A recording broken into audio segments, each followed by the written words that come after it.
Разрешите представить вашему вниманию в общего образования. Это приказ Министерства просвещения об утверждении порядка приема на обучение по образовательным программам. И это санитарные правила, санитарно-эпидемиологические требования к организации воспитания, обучения, отдыха и оздоровления детей и молодежи. Эти документы и их учет в образовательном процессе вызывают разные вопросы у директоров, и попробуем сегодня ответить на них и рассмотреть такие аспекты, которые представляются значимыми. Вопрос приема в образовательную организацию ребенка, который по своему возрасту, по своим особым образовательным потребностям не соответствует возрасту и потребностям обучающихся в классе, в который родители хотели бы, чтобы он был зачислен. Этот вопрос достаточно часто встает у руководителей как инклюзивных, так и специальных коррекционных школ. В таком случае крайне важно понимать, что у родителей действительно есть право организации обучения своего ребенка в школе, которую они выбирают, в том числе по месту жительства. И при этом, при наличии необходимых рекомендаций у ребенка в заключении психолого-медико-педагогической комиссии, для родителей они носят характер рекомендательный, а для школы обязательны к исполнению. И возникают определенные трудности, как школе исполнить в целях защиты интересов ребенка все необходимые рекомендации в тех условиях, которые хотят выбрать родители. Важно понимать, что, несомненно, у родителей есть право выбора школы. И даже есть право на свое волеизъявление в части выбора класса обучения. Но у родителей нет права выбирать методику обучения, выбирать учителей. У них есть право быть информированными о ходе и результатах образовательного процесса. Вот сегодня, обсуждая на конференции наши совместную работу, совместные исследования, представляя результаты, мы должны понимать, что крайне важно проводить необходимую разделяющую линию, позволяющую нормировать образовательный процесс, позволяющую регулировать отношения, где начинаются, где заканчиваются права и обязанности, которые являются стороной одной монеты и у родителей, и у представителей образовательной организации. Но право на информирование о ходе и результатах образовательного процесса – это не пустой звук. Это значит, что родители выражают письменно свое согласие с момента зачисления в образовательную организацию. В новом, а точнее уточненном порядке приема указано, что родители, помимо согласия о зачислении, подписывают еще согласие об обучении по адаптированной основной образовательной программе. Причем не указано, что это согласие должно быть предоставлено только в условиях обучения в инклюзии. Нет, такое согласие может и должно быть предоставлено и при зачислении ребенка в отдельную образовательную организацию, несмотря на возможный казус, ведь в этой организации реализуются только адаптированные основные образовательные программы. Крайне важно, чтобы родители письменно подтверждали свое волеизъявление. В том числе и информирование о результатах реализуемой программы тоже желательно, и это важно, проводить с использованием письменных форматов, для того, чтобы согласованная позиция родителей и педагогов однозначно читалась и воспринималась каждой из сторон. Не во всех образовательных организациях введен стандарт письменного информирования, который не должен носить характер, нарушающий сложившиеся традиции соблюдения этики, особой этики, специальных правил взаимодействия с родителями детей с ограниченными возможностями здоровья. Нет, он не может противоречить. Такой письменный формат должен этому следовать и его должен дополнять. И цель этого письменного формата – не доводить до родителей исключительно проблемы ребенка. Ведь не у ребенка проблемы, давайте будем честны друг с другом. Проблему образовательной организации у педагогов, которые не могут решить задачи организации деятельности такого ребенка. В силу, конечно, в том числе объективных причин. Это общие трудности, а значит общие задачи взаимодействия семьи и школы. И проблематика, лексика, которая используется в таком письменном информировании, должна быть соответствующая.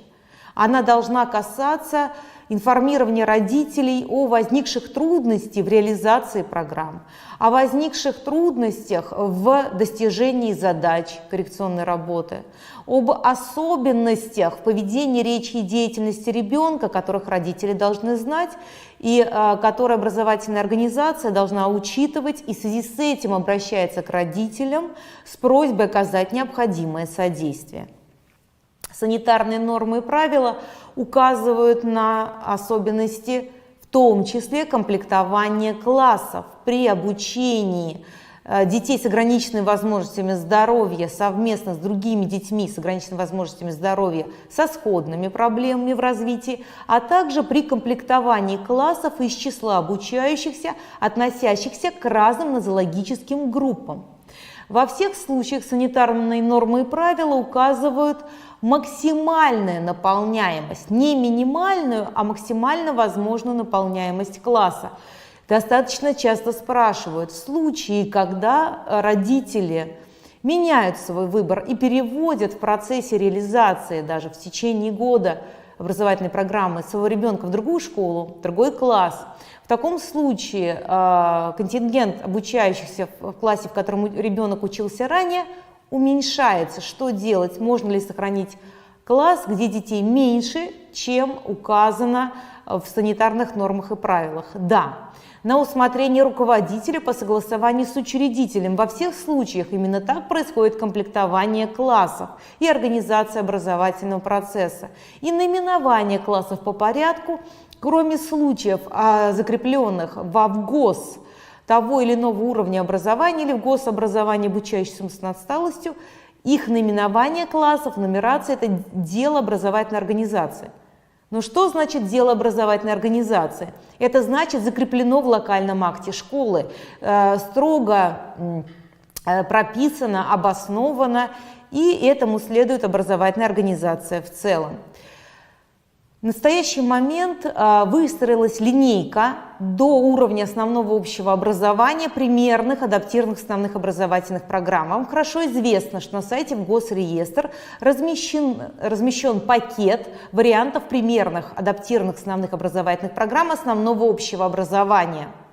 На уровне начального общего образования дети с ограниченными возможностями здоровья обучаются по примерным адаптированным основным образовательным программам, которые разработаны по специальному стандарту. А на уровне основного общего образования специальный стандарт разработан не будет. В настоящее время, по крайней мере, такое не предусматривается. Но примерная адаптированная основная образовательная программа уже есть.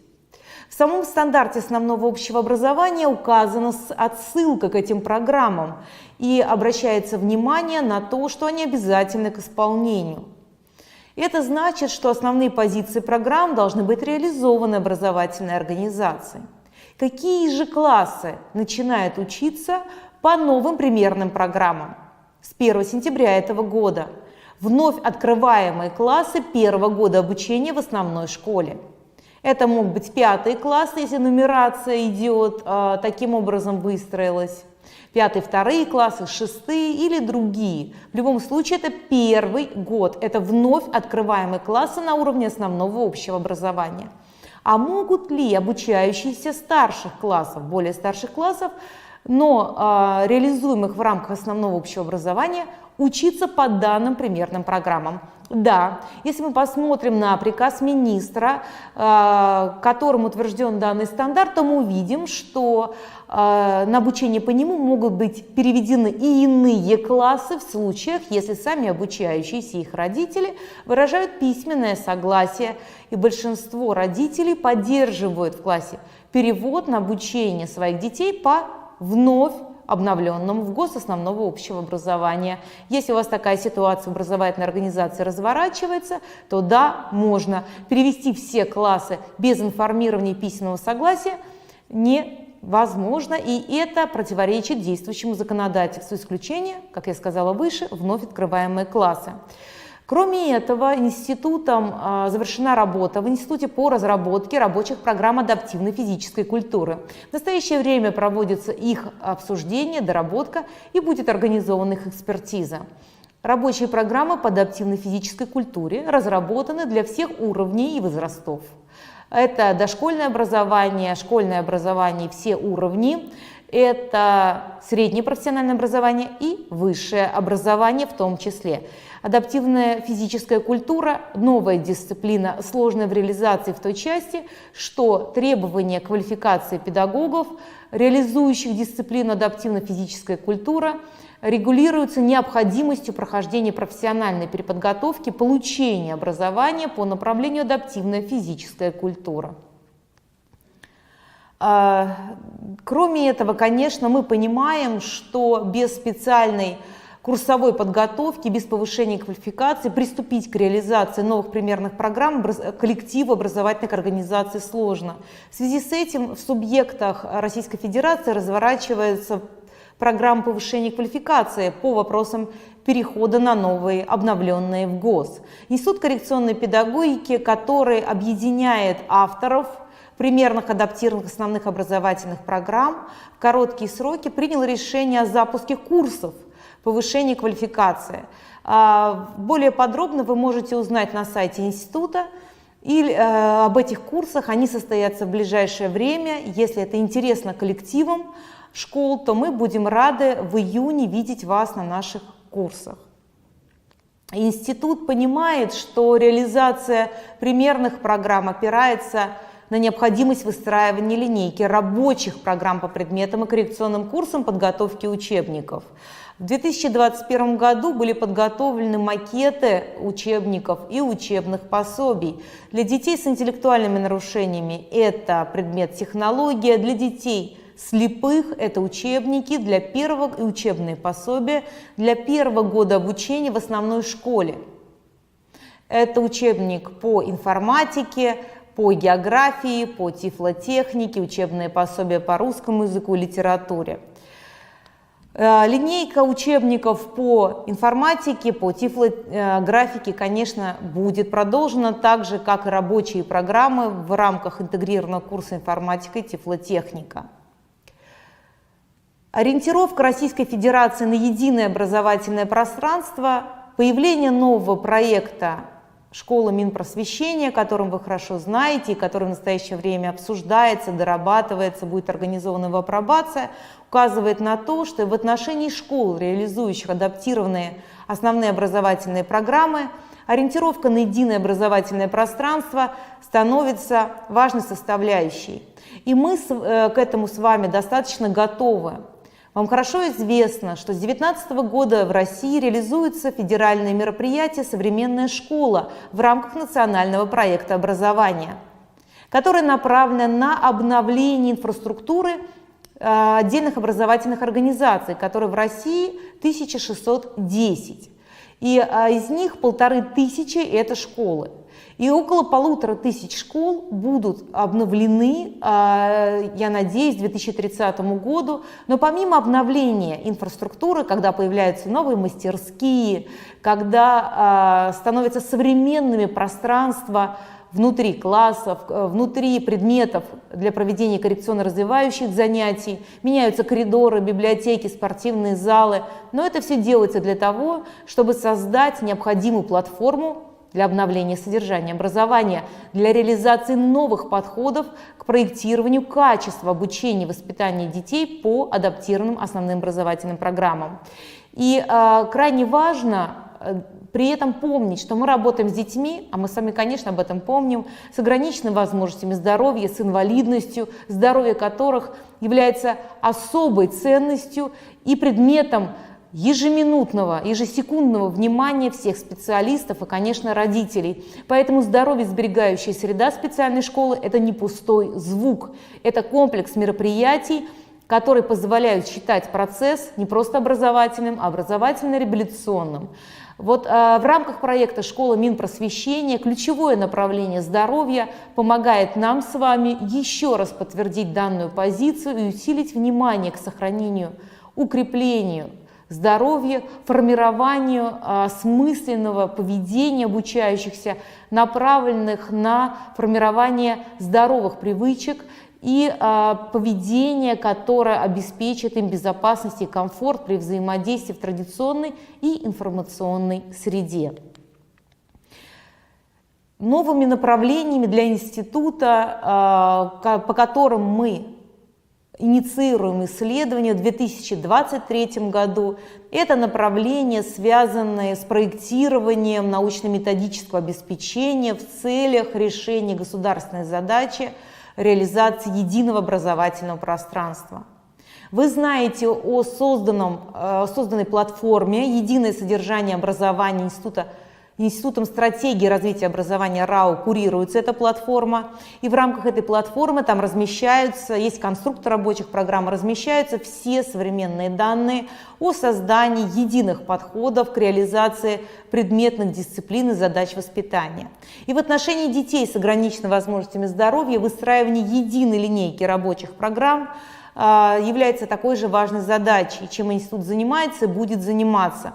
Но кроме этого мы считаем важным создание методического обеспечения для проведения всех этапов и всех видов аттестации внутриобразовательной организации, промежуточной аттестации и, конечно, для обоснования современных подходов к проектированию итоговой аттестации, подготовки материалов для государственных выпускных экзаменов. Есть много вопросов к материалам, к процедуре, к проведению промежуточной аттестации, но во всех случаях мы с вами понимаем, что ответить на эти вопросы верно можно только тогда, когда будут выделены единицы содержания, которые являются ориентировочно достижимыми, это планируемые к освоению элементы содержания. И вот на основании понимания единого всеми заинтересованными лицами внутриобразовательного пространства, вот этой единой линейки единиц содержания, мы сможем с вами обосновать подходы к проведению вот таких вот аттестационных мероприятий.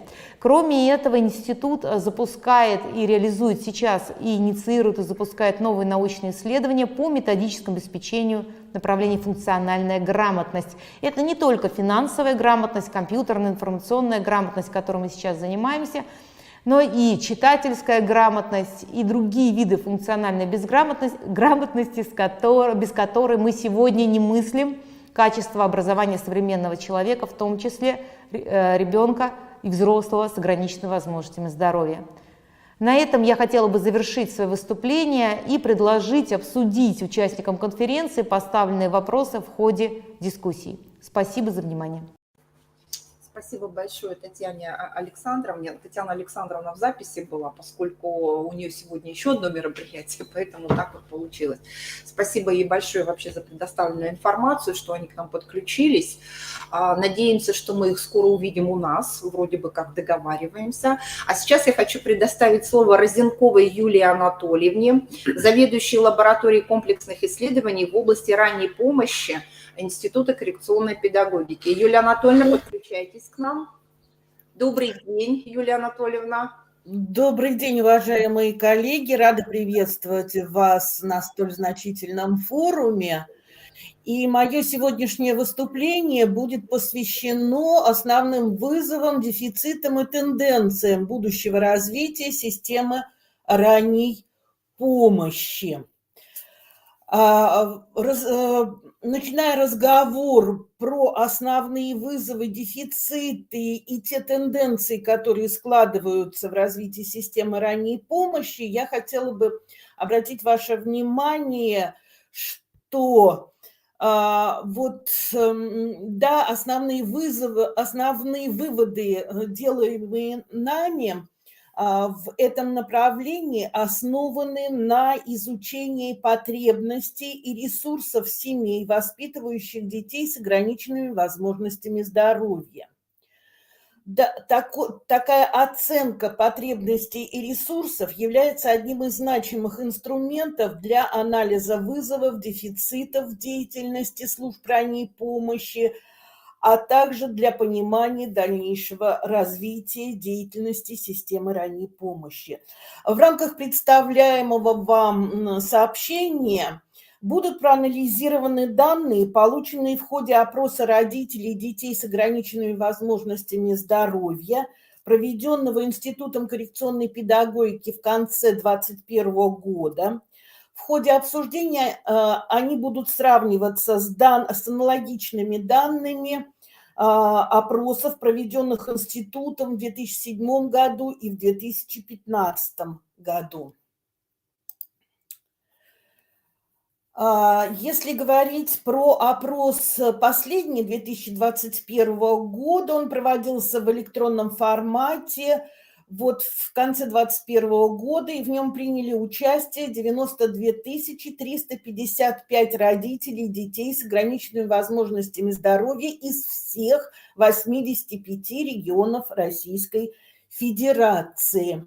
В 2007 году было значительно меньшее количество респондентов, было 2400 родителей, а в 2015 году их было 500 всего-навсего.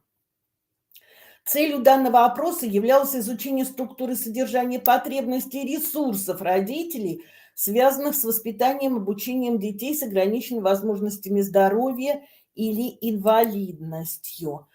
Вот краткие социально-демографические характеристики семей. В опросе приняли участие 92% это матери детей, 5% отцов, 2% прочих родственников, 1% бабушек и дедушек. Возраст респондентов от 17 до 79 лет, а средний возраст 48 лет.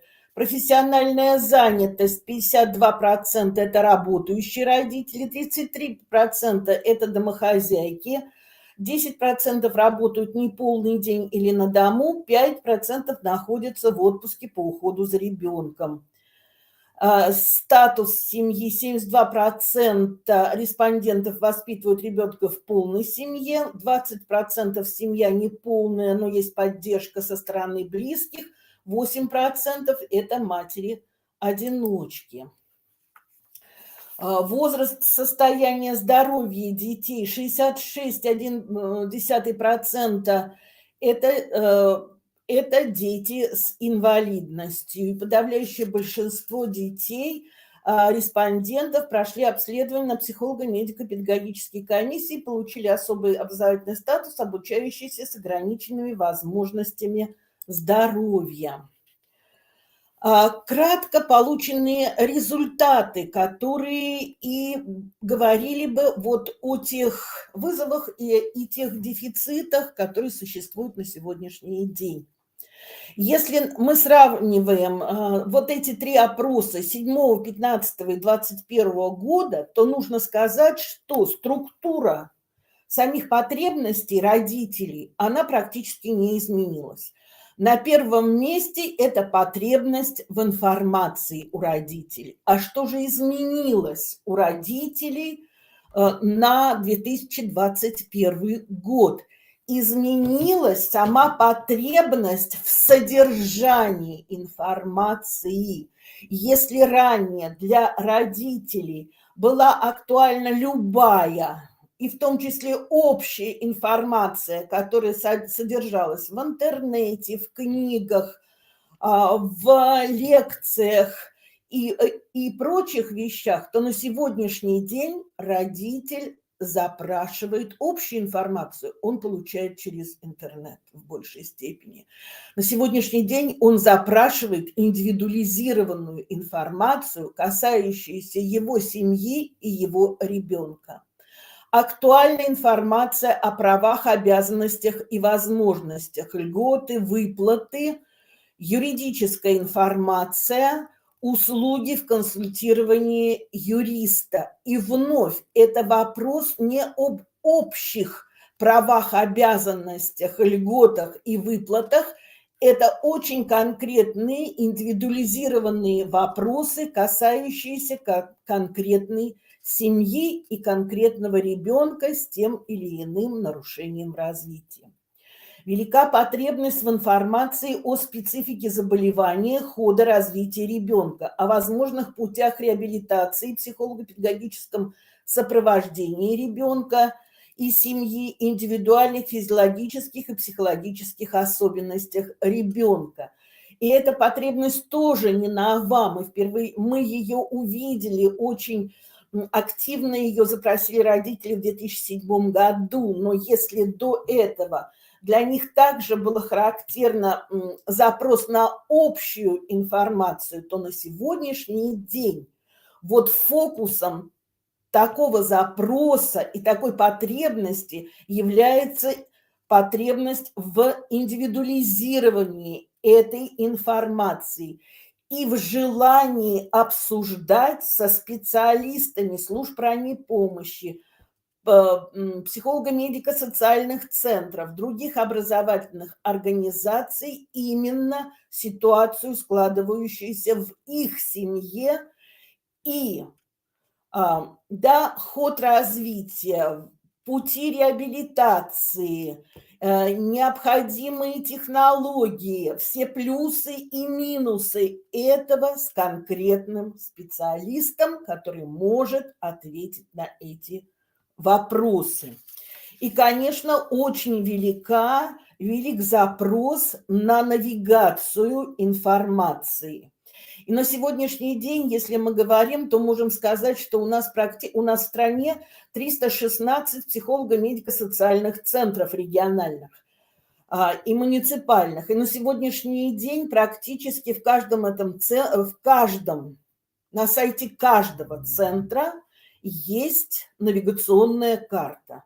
Но она, как правило, содержит информацию, связанную с конкретным ведомством, то есть с ведомством образования. Родители запрашивают более широкую навигацию, связанную с услугами здравоохранения, социальной работы, некоммерческого сектора и не только собственной области, республики, края, но и близлежащих областей и республик. Для родителей становится очень важно понимание качества оказываемых услуг. И очень важны вот эти критерии, на которые они могут опираться, анализируя в том числе информацию в интернете и качество предоставляемых услуг. Потребность материальной помощи. Вот и запрос 2021 года «Материальное благосостояние семей». 74% оценивают свое благосостояние как среднее, 21% как благополучное и 5% как неблагополучное. Большое значение для семей имеет предоставление бесплатных лекарств, другие виды социальной помощи, в том числе дополнительно устанавливаемые на уровне региона. Однако вот тенденция, которую мы увидели в 2007 году, о том, что у родителей с детьми с ограниченными возможностями здоровья родители эти оценивают потребность материальной помощи как значимую. И эта потребность на самом деле не связана вот с той системой социальных государственных льгот, которую на сегодняшний день Российская Федерация предоставляет этим семьям. Вот это в большей степени феномен, связанный со значительной затратой не только материальных средств на уход за ребенком, но и времени и усилий на его воспитание и обучение. Вот так этот феномен психологически сложился во многих семьях. В качестве иллюстрации этого приведу следующий пример из социологического исследования, проведенного несколько лет тому назад. По данным этого исследования, продолжительность ежедневного ухода за детьми-инвалидами у матерей составляет от 4 до 10 часов и более. Это 49% матерей. То есть в каждой второй семье неоплачиваемый труд матерей по уходу выполняется в объеме эквивалентной средней продолжительности рабочего дня. У отцов до 4 часов в день. Часть обязанностей по уходу берут на себя близкие родственники, бабушки, дедушки, затрачивая от этого от 4 и более часов. В 26% семей в уходе участвуют братья и сестры, которые затрачивают на это до 2 и более часов. Вот понимаете, вот эта вот потребность в материальной помощи, она нерасчленима вот с теми трудностями, которые семья ежедневно преодолевает, с трудностями, связанными с уходом и воспитанием ребенка. Следующая потребность. Потребность медицинской помощи. Вот здесь надо сказать, что уже на уровне 2007 года, опрос 2021 года показал расслоение семей вот в этой потребности.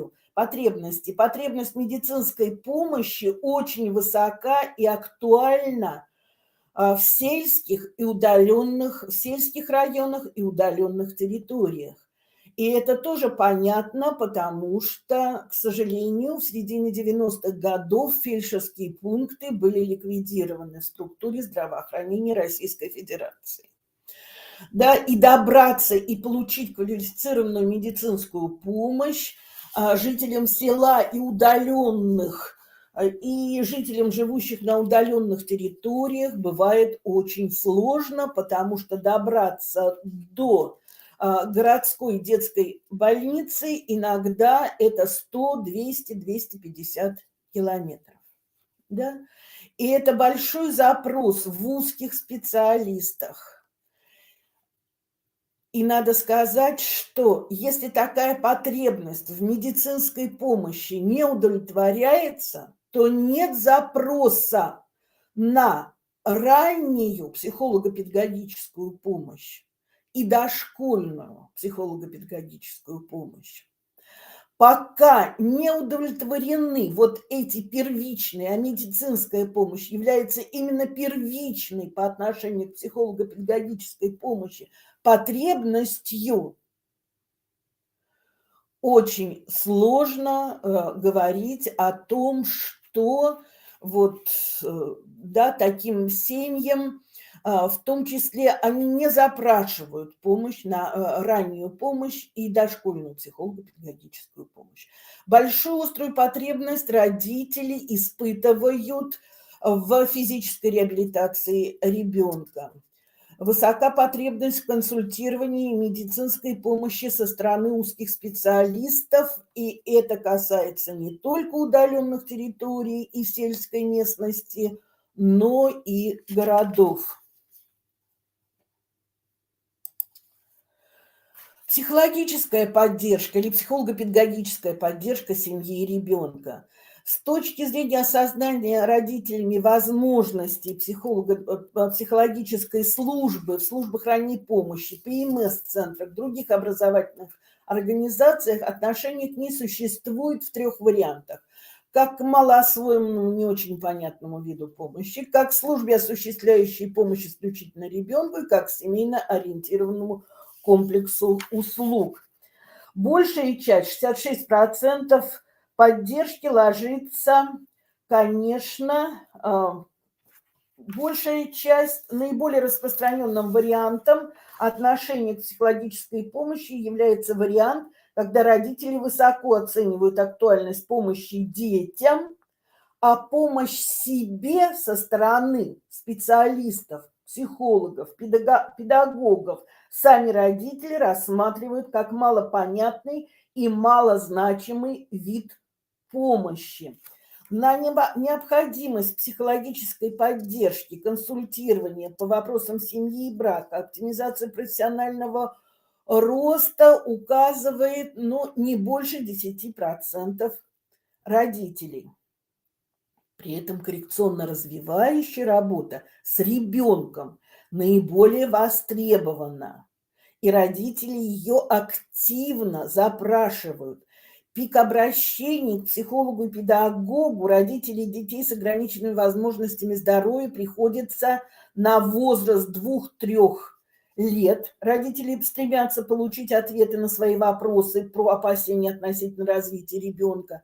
Затем на возраст 7 лет при поступлении в школу по вопросам образовательных маршрутов ребенка, и вновь пик обращений появляется к подростковому возрасту, когда наиболее обостряются различные поведенческие проблемы. Таким образом, в данный момент происходит лишь формирование сознательного запроса родителей на психологическую, психотерапевтическую, психолого-педагогическую адресную помощь. Изначально родители не очень готовы принять психологическую поддержку, и лишь в ходе психолого-педагогической работы, проводимой с их ребенком, начинают понимать, что психолог может оказать содействие в решении их собственных проблем. Ресурсы родителей в сложных жизненных ситуациях. Большая часть, 66% родителей, когда мы спрашивали, кто бы мог их поддержать в трудных жизненных ситуациях, говорят о том, что поддержка в основном ложится на плечи супруга и других близких. Круг семьи и ближайшее ее окружение остается основным ресурсом решения родителями проблем, связанных с воспитанием, обучением ребенка. Что из этого следует? Следует то, что ресурс нужно укреплять. Нужно поддерживать и обучать не только близкого ребенку взрослого, но и всех членов семьи, включая бабушек, дедушек, братьев, сестер, круг помощников, друзей. Вся эта система в идеале должна стать мишенью психолого-педагогической работы, имеющей целью гармоничное развитие ребенка с ограниченными возможностями здоровья. Навыки эффективной коммуникации, эмоциональной поддержки, совместного решения проблем, навыки планирования организации времени – все эти навыки необходимы семье, воспитывающей ребенка для продуктивного функционирования. Да, и полученные данные, конечно, показывают, что эффективно могут помогать в развитии своему ребенку только те родители, у которых есть ресурс в виде семейной и дружеской поддержки.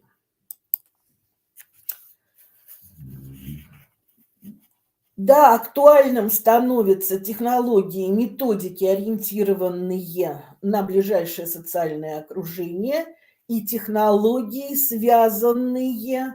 созданные на основе принципа «равный равному», когда одни родители помогают другим родителям.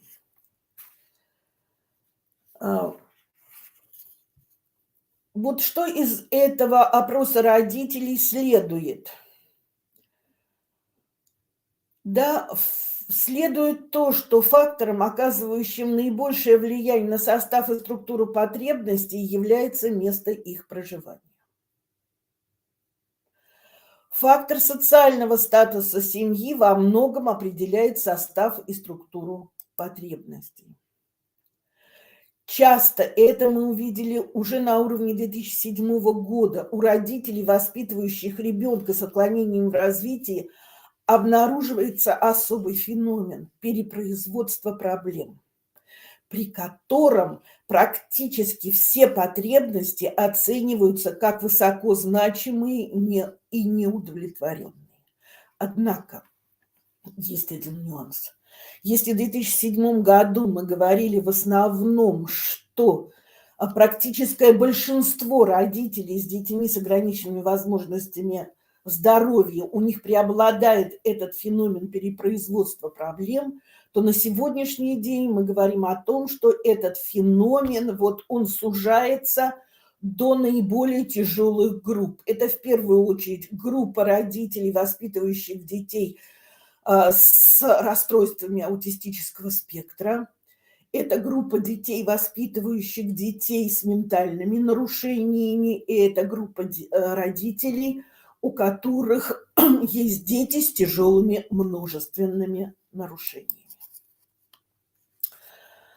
А вот теперь, обобщая полученные данные, мы сформулировали вот такие очевидные проблемные зоны, связанные с развитием, в в том числе психолого-педагогической ранней коррекционной помощи. В первую очередь, это несовершенство нормативно-правовой базы регионов по утверждению порядка организации межведомственного взаимодействия в системе ранней помощи.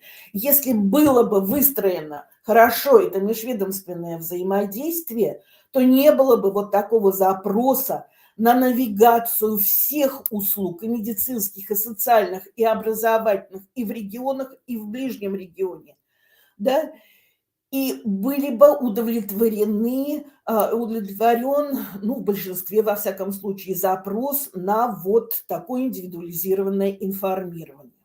Это отсутствие современного цифрового ресурса в виде единой региональной интегрированной системы информационного взаимодействия, системы здравоохранения, социальной защиты, образования и негосударственных поставщиков услуг в области ранней помощи, без которого практически невозможно выстроить систему межсекторального и межведомственного взаимодействия, что сказывается на потребности родителей в индивидуализированных форматах информирования, юридической поддержки, потребности в качественной целостной системе навигации не только психолого-педагогических услуг, но и смежных услуг в социальной сфере и здравоохранении, потребности оценки качества предоставляемых услуг.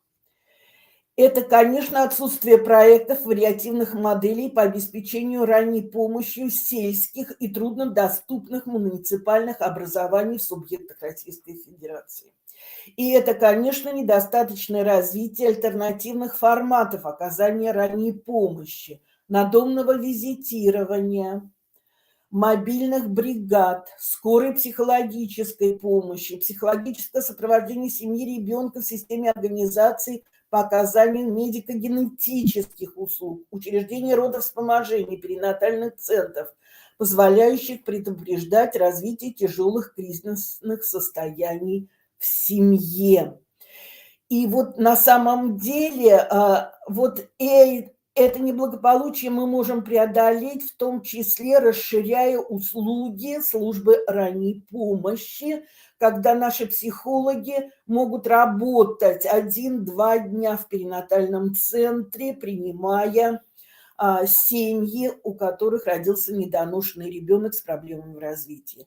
Работа 1-2 дня в учреждениях родовспоможения или имея вот такую скорую психологическую помощь, когда специалисты, психологи службы ранней помощи вызываются медиками из родовспомогательных учреждений, когда рождается ребенок с пороками развития, генетическими нарушениями, или ребенок умирает в родах.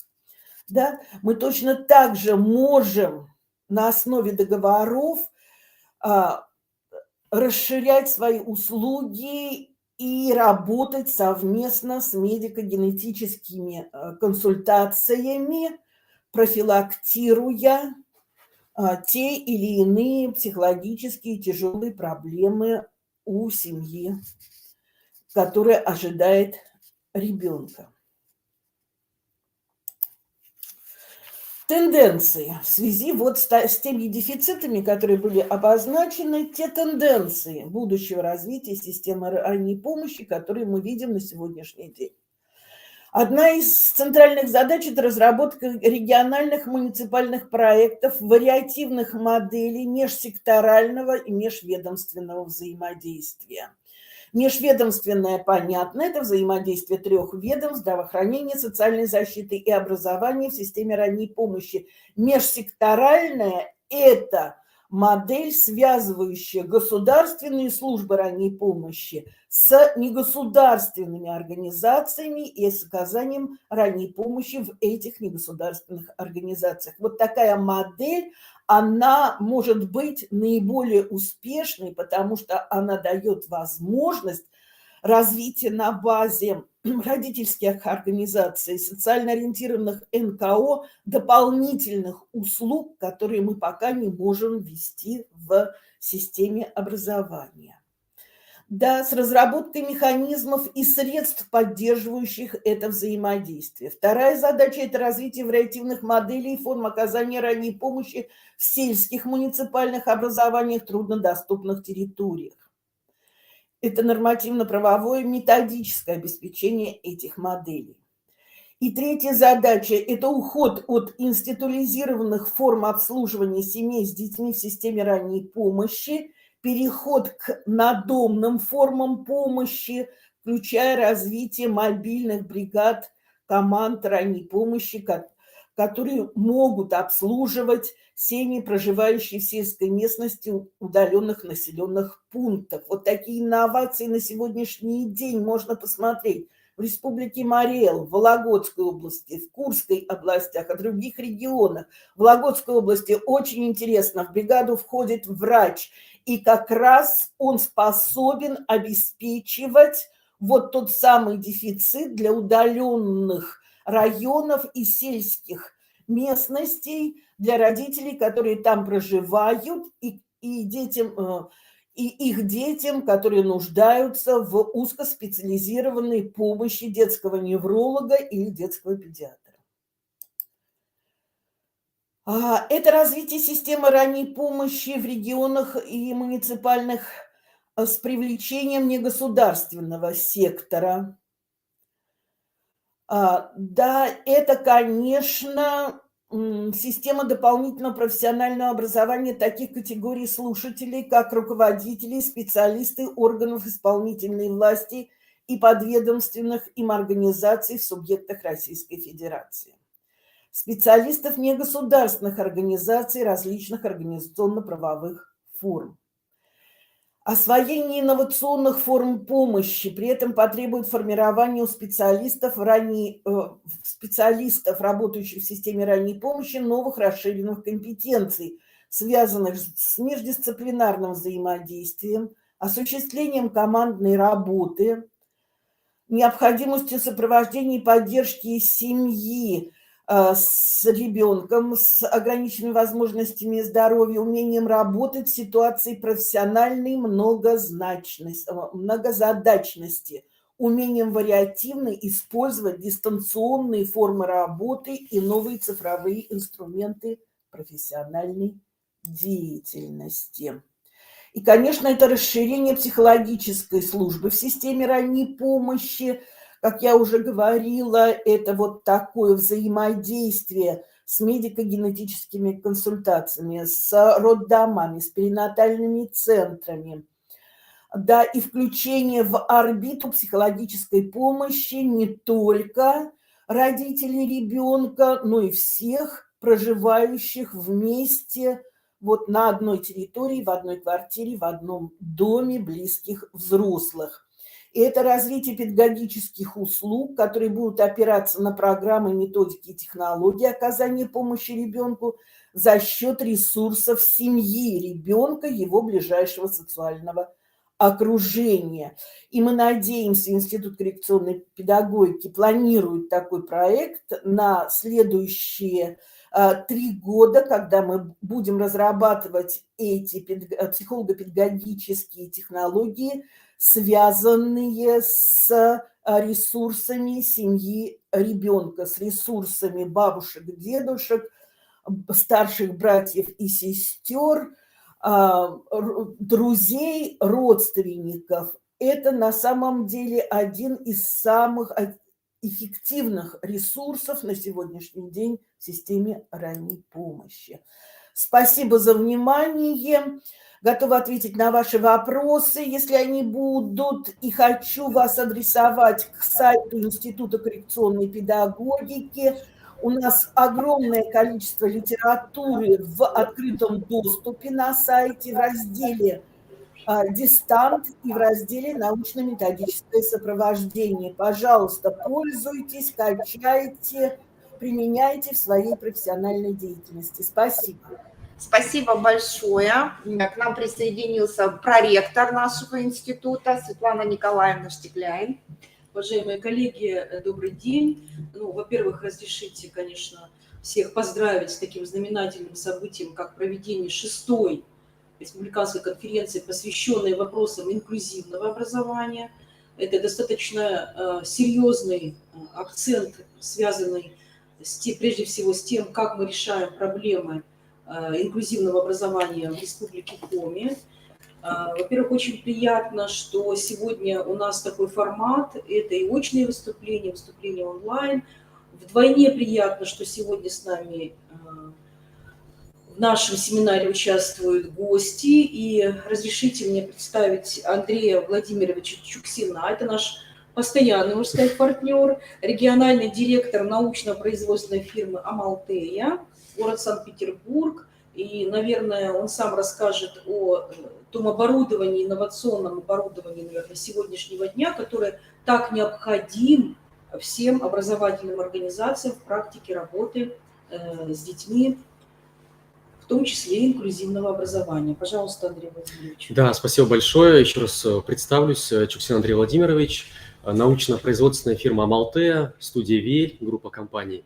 Мы являемся разработчиками и производителями коррекционно-профилактического инструментария для специалистов помогающих профессий, для логопедов, психологов, дефектологов. С 1999 года начали свою деятельность. Линейка продукции, да, инструментария всегда обновляется, выпускаются новые методики в угоду запросам, в том числе, да, специалистов. Соответственно, инструментария всегда много, и мы стараемся соответствовать федеральным государственным образовательным стандартам, взаимодействуем с институтами, в том числе с институтами развития образования, с КРИРО. Не первый год участвуем в мероприятиях, поэтому спасибо за приглашение, спасибо ректору Галине Владимировне, Светлане Николаевне, Наталье Александровне за приглашение, за оперативное взаимодействие. И сегодня в очном формате мы представляем наши методики, да, в формате выставки. И, соответственно, позже расскажем в виде, да, информационного семинара о наших программах, как их можно использовать. То есть такой мастер-класс для работы с детьми от 3-4 лет. И верхний предел не ограничен. То есть здесь мы можем работать с детьми в норме, с детьми с ограниченными возможностями здоровья. И будем готовы ответить также на вопросы и представить наши методики для использования в образовательных учреждениях. Говорилось сегодня также о различных программах государственных, в том числе «Современная школа», сейчас ее называют еще «Добрая школа». И не первый год взаимодействуем с республикой. В этом году 3 школы участвовали в данной программе. Из Ижмы 9-я школа, в Аджироме 10-я и в Сосногорске школа номер 5. И также методики коррекционные, профилактические были поставлены в данное учреждение. В следующем году 3 школы тоже планируют участие в данной программе, поэтому уже начинаем взаимодействие, рассказываем и как вариант оснащения тоже предлагаем. Поэтому всегда рады сотрудничеству и в дальнейшем взаимодействовать с республикой в том числе. Поэтому всем хорошего сегодня рабочего дня и дальнейших продуктивных, да, Спасибо. Спасибо. Спасибо, Андрей Владимирович. Коллеги, у нас сегодня такое необычная работа семинара, то есть семинар в семинаре, да, будем так говорить. Поэтому мы, конечно, всех вас приглашаем на такое очное участие, которое в семинаре, который будет демонстрировать Андреем Владимировичем. Ну, а мы с вами продолжаем. Хочу вам напомнить, что тема сегодняшней нашей встречи, нашего семинара – это все-таки профессиональное развитие педагогических кадров. И задача нашего семинара – наверное, все-таки попытаться донести, да, до наших участников, до участников конференции те предложения, может быть, рекомендации в рамках улучшения, наверное, либо совершенствования деятельности по профессиональному развитию, подготовке, переподготовке кадров в вопросах инклюзивного образования. И сейчас очень бы хотелось представить специалиста Дарью Андреевну Карпову, поскольку очень важно все-таки нам еще раз вернуться к разработке адаптированной дополнительной общеобразовательной программы для детей с ограниченными возможностями здоровья. Дарья Андреевна Карпова, заместитель директора по экспериментальной работе, дополнительному образованию Института коррекционной педагогики Российской академии образования. Я думаю, что эти вопросы неоднократно волнуют наших педагогов. И, конечно, профессиональная компетенция, которая помогает сегодня разрабатывать такие программы. Это достаточно, ну, наверное, компетенция, которая должна быть у каждого педагога, в том числе и глубоко, возможно, не занимающимся вопросами инклюзивного образования, но с появлением такого ребенка, да, каждый, в общем-то, встает в такую сложную ситуацию, как именно работа по адаптированной общеобразовательной программе. Поэтому я предлагаю слово Дарье Андреевне. Дарья Андреевна, здравствуйте. Здравствуйте, коллеги. Большое спасибо. От представителей Института коррекционной педагогики также хочу вас поблагодарить за ту работу, которую вы ведете, сколько вы внимания уделяете вопросам инклюзии на уровне региона и коррекционному образованию в целом. И совершенно справедливо говорить о профессиональных компетенциях, когда мы касаемся вопросов инклюзивного образования. Потому что, как показывают наши многочисленные мониторинги, именно педагоги, которые задействованы в сопровождении особого ребенка, ребенка со статусом ОВЗ, с инвалидностью, в массовом образовании, им приходится тяжелее всего, и об этом можно говорить честно, потому что мы имеем огромное количество обращений, запросов.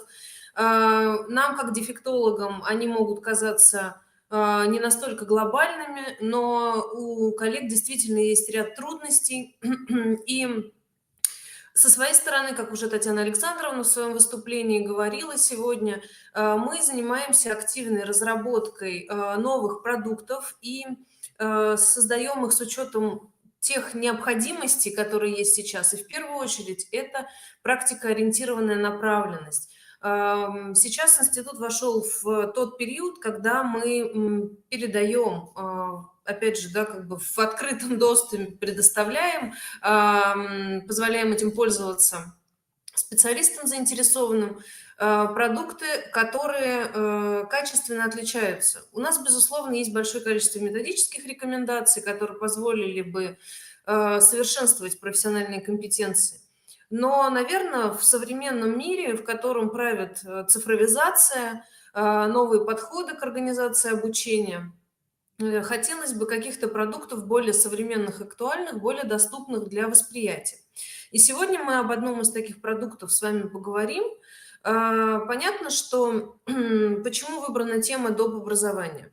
Как вы знаете, сейчас, вот буквально месяц назад была подписана, чуть больше месяца назад была подписана концепция развития доп. Образования Российской Федерации, и наши дети там представлены достаточно широко, много направлений работы, которые будут выполняться.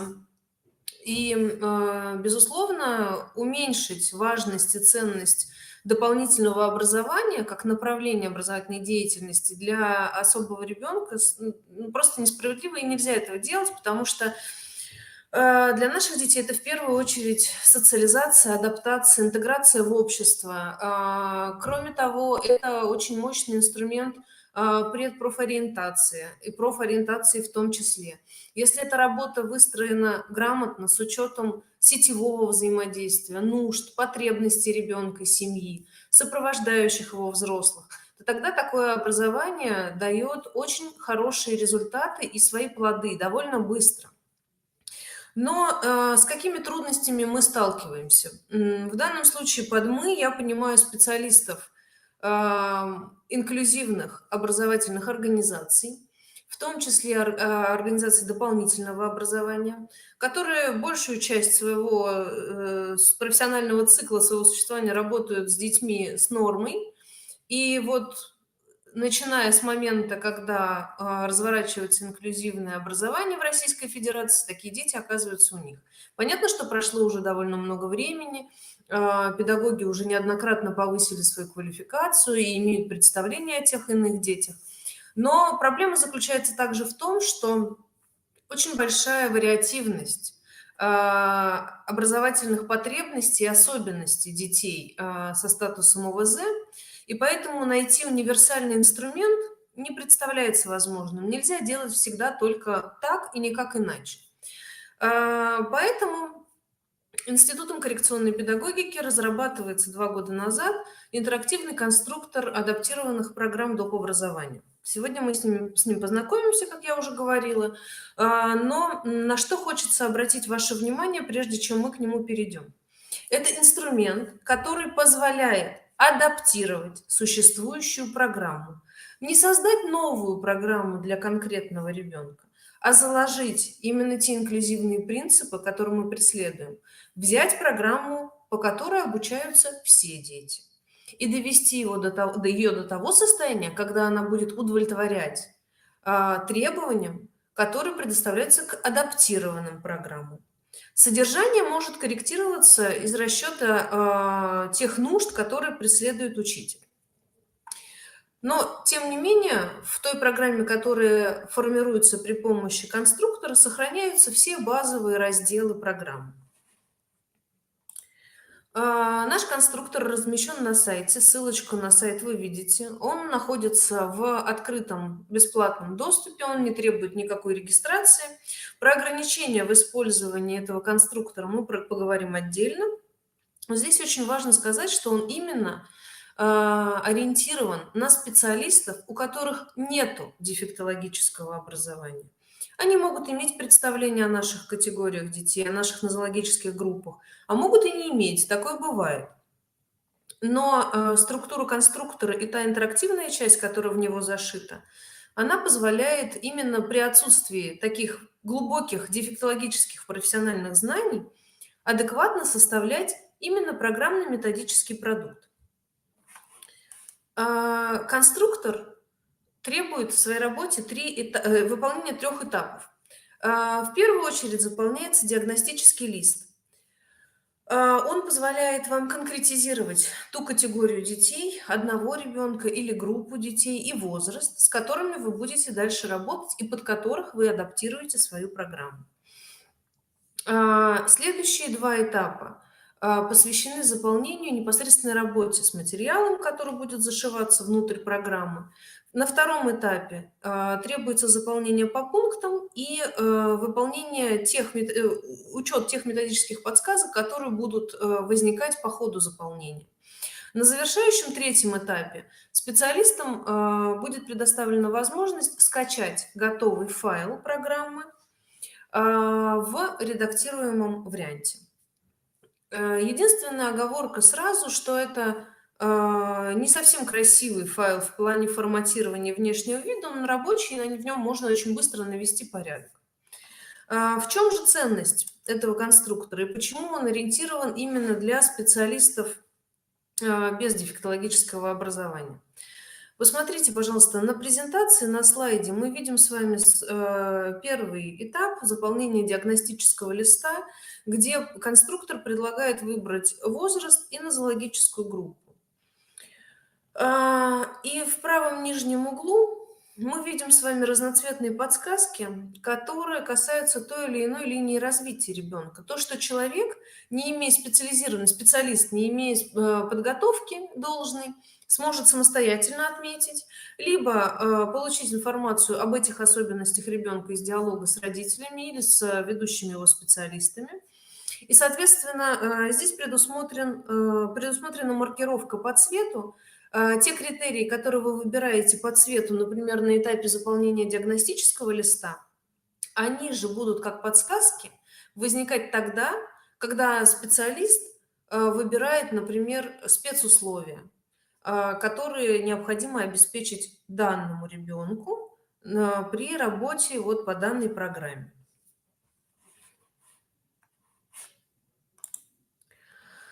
Вот именно здесь, посмотрите, пожалуйста, видны эти развернутые подсказки с маркировкой. Если технические возможности нам позволят, я вам через демонстрацию рабочего стола попытаюсь показать этот конструктор, как он работает. Пока что просто у нас с вами такое знакомство. И, соответственно, на этапе заполнения учета методических подсказок, содержания программы сохранены все те разделы, которые необходимы, как это пишется обычно, титульные листы, титульный лист, пояснительная записка, учебно-тематический план, содержание программы, методическое обеспечение, материально-технические условия. Пожалуйста, забирайте себе ссылку, когда будет возможность, спокойно посмотрите, поработаете. И расскажу вам еще о некоторых хитростях этого конструктора, как используют его коллеги из регионов, с которыми мы общаемся. Итак, когда мы с вами перешли к завершающему этапу, заполнили все поля свободные, программа предоставляет возможность скачать файл, как мы уже говорили, и, соответственно, здесь на что стоит обратить внимание. 3 момента, которые подсвечены здесь вот значком информации. Это действительно адаптация существующей программы. Конструктор не напишет за вас новую программу от и до. Он лишь позволяет привести в должное соответствие содержания базовой программы, адаптировать ее. У программы есть кэш. Если вы, например, тестировали конструктор и работали с ним онлайн, и что-то пошло не так, сбилось или вы отвлеклись, этот портал пишет информацию в кэш, и его нужно периодически очищать. Это позволит более корректно, без сбоев проводить заполнение вот именно программы с использованием интерактивного конструктора. Иногда бывает так, что конструктор все еще находится в тестовой доработке, он рабочий, все хорошо, но в наших планах в перспективе его доработать, усовершенствовать, потому что сейчас это был первый конструктор, который разрабатывал институт. Сейчас у нас их уже 4, и они направлены на разные категории детей и соответствуют, удовлетворяют разные задачи и цели. Сейчас мы активно внедряем конструкторы для детей с ТМНР, по разработке СИПРов и так далее. Но почему, вот последний момент, на чем я хочу акцентировать внимание. Бывает так, что звонят специалисты и говорят: вы знаете, ваш конструктор не работает. Мы начинаем разбираться, почему не работает. Выясняется, что вечером в пятницу учитель начал заполнять конструктор, да, начал использовать, заполнять программу. Потом возникла необходимость что-то дома поделать, а в субботу утром к этому вопросу можно было вернуться. Так вот, и не сработало. И это понятно, потому что, опять же, кэш, и если вы начинаете работать с конструктором, нужно доработать с ним уже до конца, довести, либо посмотреть, потестировать, но не начинать заполнять, потому что оптимально для минимализации каких-то сбоев и ошибок мы все-таки рекомендуем сесть целенаправленно, подготовить вашу базовую программу, открыть ее в окошке в Word или в чем она у вас сохранена, и, соответственно, просто оттуда переносить информацию. Сейчас я попробую показать через демонстрацию экрана.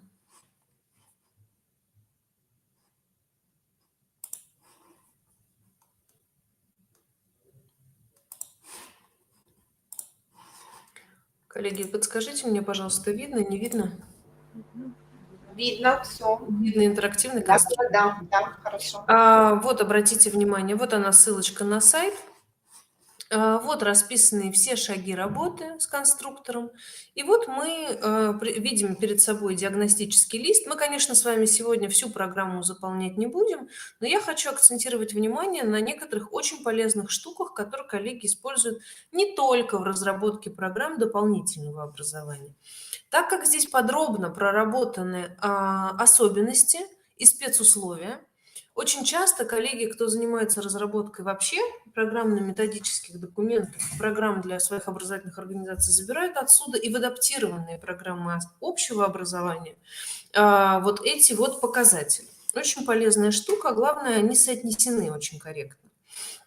Итак, вот посмотрите, выбираем число детей. Ну, предположим, у нас их будет 2. Это будут у нас младшие школьники 7-13 лет.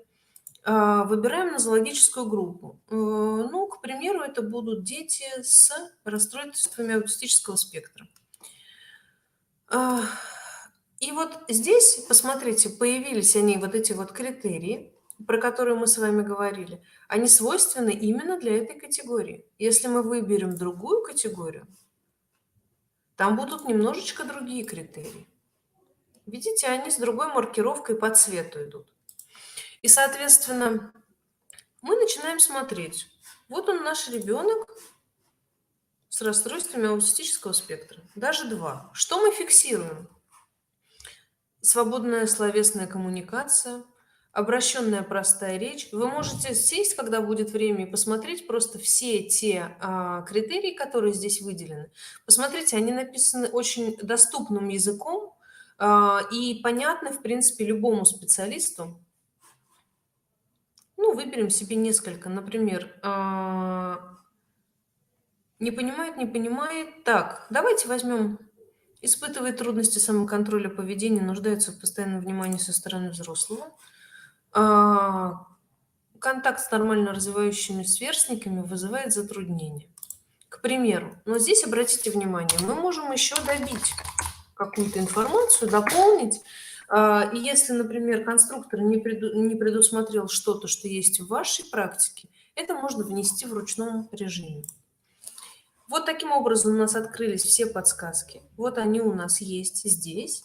Дальше конструктор можем скрыть, чтобы нам было удобнее. Здесь заполняется титульный лист. Я позволю себе вот таким образом пройти, чтобы мы с вами могли двинуться дальше. Потому что хочу вам показать, где еще подсвечиваются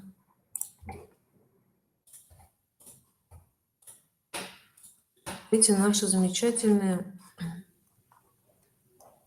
критерии. Вот посмотрите, пожалуйста, еще на что хочу обратить внимание. Общая информация переносится из программы, новизна и актуальность переносится и дополняется точно так же в формате ручного ввода. Отличительные особенности. Здесь вам есть возможность выбора из подсказок. И они промаркированы. Помните, мы выбирали по цвету зеленую и такую зелено-голубую. И вот они у вас, эти критерии, предлагаются точно так же в переносе отличительных особенностей. Они сопоставлены. Помните, у нас там было испытывать трудности самоконтроля поведения. Соответственно, тогда ему необходимо создание специальных условий безопасности, комфортной деятельности в окружающей социальной, предметной, природной среде и так далее. И вот таким образом эта параллель проводится по всем вариативным пунктам этого конструктора, где могут возникнуть трудности. Цель у вас будет здесь тоже дополняться, но вы можете ее и дополнить. Подсказки в задачах присутствуют. Уровень сложности, форма реализации и так далее заполняются вами, а вот ожидаемые результаты, они тоже вам предлагаются с учетом особенностей развития ребенка, который вы зафиксировали. Вот на это я хотела... Это, по сути, наверное... Сейчас, извините. Это, по сути, наверное, те ключевые моменты, на которые мне хотелось бы обратить внимание. Как это можно использовать, рассказала. Есть еще два полезных, на мой взгляд, ресурса. Очень хороший портал dopedu.ru. Это портал доп. Образования, разработанный несколько лет назад, и там размещаются программы и адаптированные, и базовые, как инструмент для саморазвития, для спокойной самостоятельной работы, своего личного повышения квалификации в такой неформальной среде вполне можно использовать. И по аналогии вот есть региональные порталы. Последнее, пожалуй, на что я хотела бы обратить внимание, говоря вот о конструкторе и о разработке с его помощью программ доп. Образования, это то, что мы проводим исследования с использованием компьютера и фиксируем то, что этот конструктор позволяет специалистам самостоятельно в неформальной обстановке повышать свои профессиональные компетенции за счет того, что расширяются профессиональные представления о наших категориях детей. Понимается и сопоставляется информация о том, что за конкретным наименованием нозологической группы скрывается не только ряд особенностей, но скрываются и те условия и факторы, которые описаны здесь на соотнесении по вот этим вот критериям с применением маркировки. Я надеюсь, что конструктор будет для вас полезен, и вы будете его активно использовать. Но так как в преддверии мы с вами уже, конечно, прощаемся, но тоже так же, как и Юлия Анатольевна, я вас хочу пригласить на наши бесплатные мероприятия, которые проводятся у нас в рамках государственного задания, в рамках национального проекта образования. Мы работаем в качестве операторов 2 проектов. Это «Современная школа» и проекта по консультированию семей. Это консультирование родителей. Очень обширный, такой объемный проект. Но у нас есть мероприятия и для специалистов, которые также направлены на развитие профессиональных компетенций. У нас на сайте, у вас есть сейчас QR-код на сайте КП, а там в презентации, которую оставляю для вас, есть QR-код на сайт конструктора. Есть раздел обучения. В этом обучении есть календарь мероприятий. Все проводимые нами мероприятия, все подсвечены там. Можно зарегистрироваться, и в назначенное время вам придет ссылка приглашения. Также у института есть телеграм-канал, он является публичным, его можно найти просто в открытом доступе в Телеграме. И там мы также публикуем всю свою активность, и грядущие мероприятия, анонсы конференций и так далее. Благодарю вас за внимание, организаторов благодарю за высокий уровень. Спасибо большое. Спасибо большое, Дарья Андреевна. Вот я не зря Дарью Андреевну очень просила показать этот конструктор. А почему? Мы его в свое время быстренько нашли, когда он у них только появился. Мы с ним выезжали в районы, показывали педагогам уже в школах точечно. У нас есть ссылочка на сайте Института развития образования в разделе нашего Центра сопровождения специального инклюзивного образования. Все могут, да, безусловно, он очень простой, очень доступный. Можно зайти туда, попробовать. И я так думаю, что в будущем, наверное, все-таки семинар по такому направлению мы проведем. Спасибо большое, Дарья Андреевна. Спасибо. Да, сейчас, да, еще, Дарья Андреевна, 5 секунд, да. У нас тоже консультационный центр, как у вас, по консультированию родителей. И сейчас вот для всех педагогов тоже хотим сказать, что с сегодняшнего дня начинается Всероссийская неделя родительской компетентности.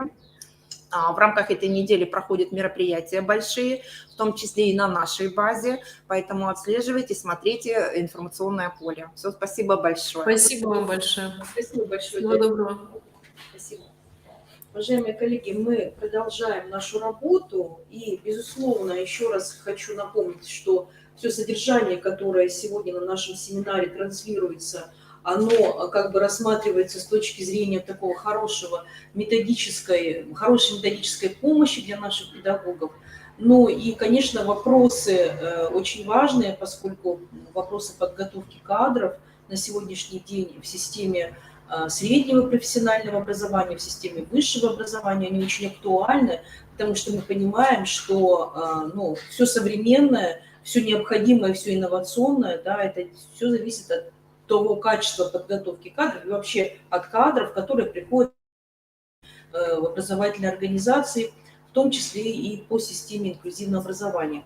И я с удовольствием приглашаю Елену Витальевну Гаевую, заведующую отделением Сыктывкарского гуманитарно-педагогического колледжа имени Куратора, с ее темой. Да, пожалуйста. Добрый день, уважаемые участники семинара. Я представляю Сыктывкарский гуманитарно-педагогический колледж, который, следуя современным тенденциям, отвечает на вызовы инклюзивного образования и содержательные векторы подготовки кадров для работы в условиях инклюзивного образования в нашем колледже предлагаю рассмотреть в 2 плоскостях, а именно, как колледж сам реализует обучение студентов с ограниченными возможностями здоровья и инвалидностью, и как ведет подготовку педагогических кадров для условий инклюзии. Данные Федеральной службы статистики констатируют тот факт, что с 2009 по 2021 год отмечается тенденция к росту числа инвалидов, обучающихся по образовательным программам среднего профессионального образования на 46%. Однако более половины студентов, имеющих инвалидность и ограниченные возможности здоровья, по различным причинам не завершают профессионального обучения.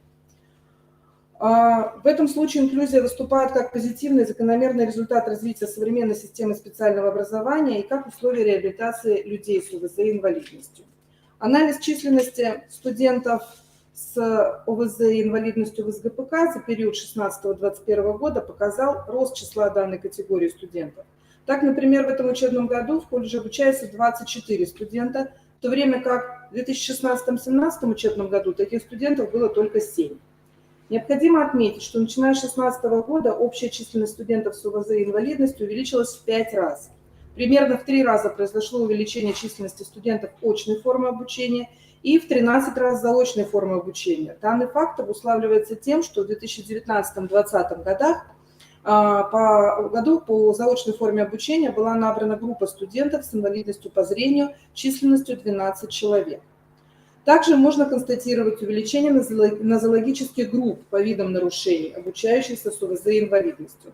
По данным на 2021-2022 год, это 52% обучающих имеют нарушение зрения, 32% обучающихся относятся к нозологической группе с другими нарушениями, которые неоднородны, включают обучающихся с когнитивными и психическими нарушениями, нарушениями речевых функций, соматическими заболеваниями и обучающихся, имеющих нарушение слуха и опорно-двигательного аппарата. Данные студенты проходят обучение по специальностям: специальное дошкольное образование, коррекционная педагогика в начальном образовании, туризм, социальная работа, педагогика дополнительного образования, начиная с 2019 года по профессии графический дизайнер, входящий в топ-50. Студенты с ОВЗ обучаются как в инклюзивных, так и в отдельных группах. Учитывая рекомендации индивидуальных программ реабилитации, коллективом колледжа разрабатываются адаптивно-образовательные программы. Так, в 2017 году по специальности специальное дошкольное образование для студента заочной формы обучения инвалида по зрению. В 2018 по специальности специальное дошкольное образование очная форма для инвалида с нарушением слуха. Коррекционная педагогика в начальном образовании, заочная форма обучения для инвалидов по зрению. В 2021 году по профессии графический дизайнер, это очная форма обучения, студенты с тяжелыми нарушениями речи. Анализ программ показывает, что в 50% случаев, в 50% из них предусмотрено увеличение сроков обучения. Так, например, в адаптивной образовательной программе специальности коррекционная педагогика в начальном образовании, заочная форма обучения, увеличение сроков предполагает аж 14 месяцев. А в адаптивной образовательной программе специальности специальное дошкольное образование в случае необходимости подразумевает 10 месяцев. Кроме того, в 50% адаптированных образовательных программ представлены адаптационные циклы и дисциплины.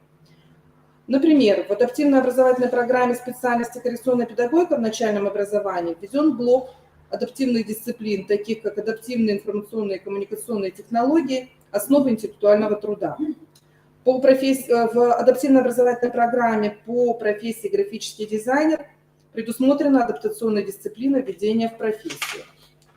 Организация практики осуществляется с учетом положения о практической подготовке обучающихся. В 75% программ прописаны адаптационные требования.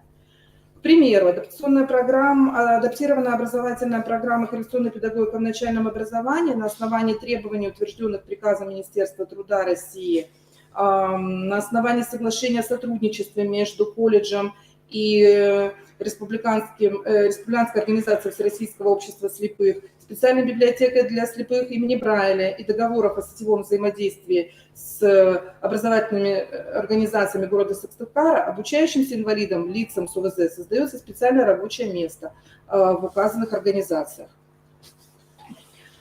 Также содержание адаптивных образовательных программ предусматривает разработку индивидуальных учебных планов и индивидуальных графиков при необходимости. На сегодняшний день данный процесс регулируется положением о порядке обучения студентов по индивидуальному учебному плану.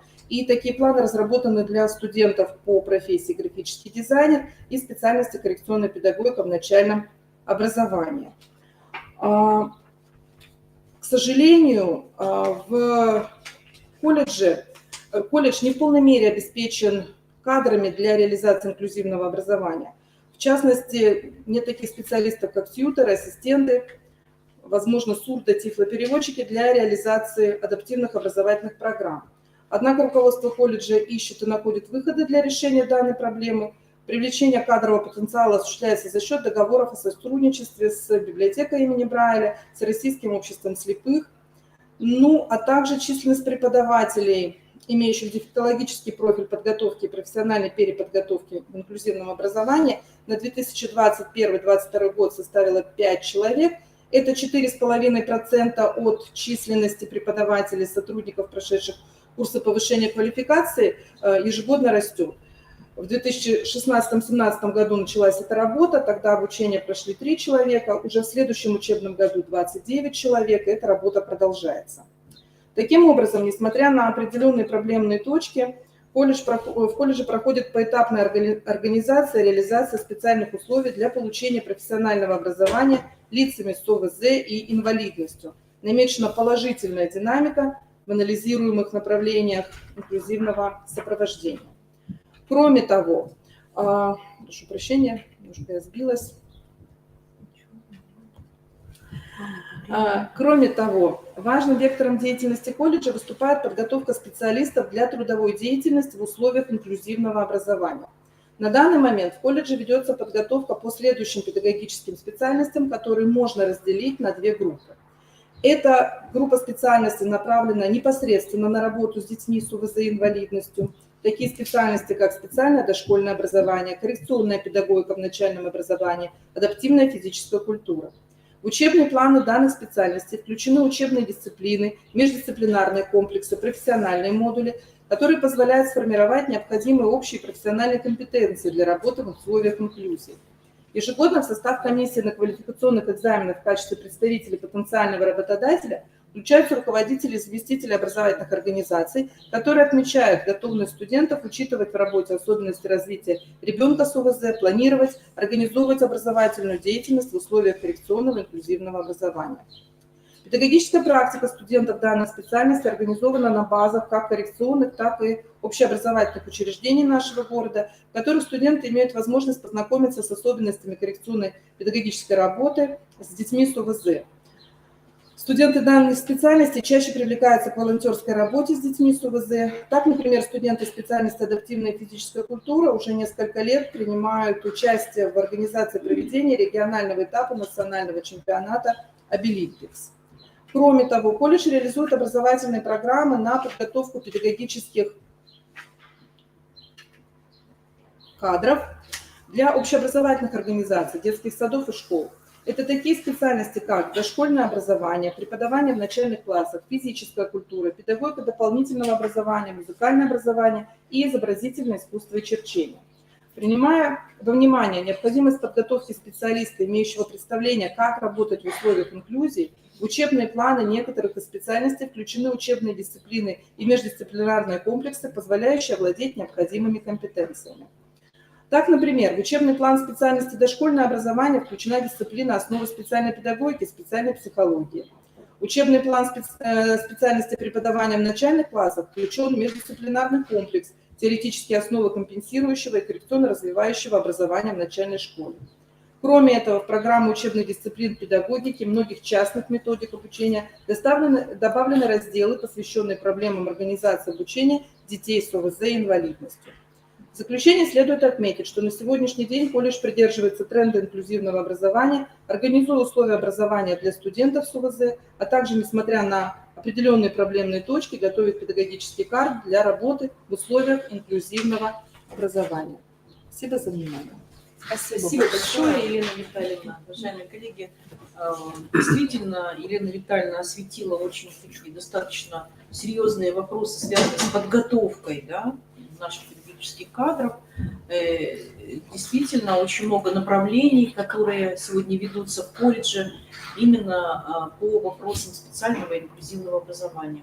Нам очень приятно, что вы сегодня с нами на конференции, на нашем семинаре, что мы все-таки увидели, услышали, да, то, что колледж достаточно активно готовит такие кадры педагогические. Есть определенные сложности, мы все понимаем, потому что мы все в этом направлении тоже находимся.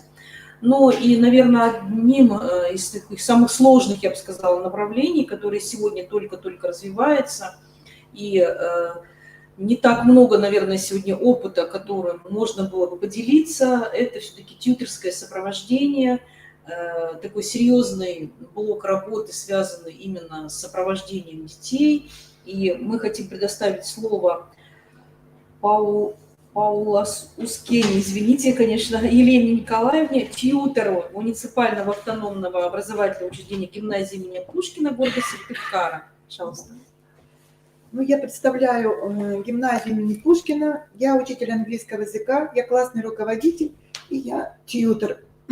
Имея большой опыт работы с детьми с ОВЗ и с инвалидностью 8 лет, сначала учителем английского языка, затем классным руководителем, с этого года я стала заниматься новым направлением – тьюторским сопровождением. То есть помимо детей с ОВЗ и инвалидностью своего класса, а таких у меня 3, один из которых инвалид-колясочник, я курирую 2 других детей гимназии. Вопрос об организации инклюзивного образования на уровне государственной политики в области образования имеет длительный этап его теоретического изучения, практического применения, начиная с 1990-х годов. Первым шагом стало формирование материально-технических условий для лиц с ограниченной ответственностью. Сначала создание доступной безбарьерной среды. На современном этапе работы становится понятным, что только таких условий недостаточно.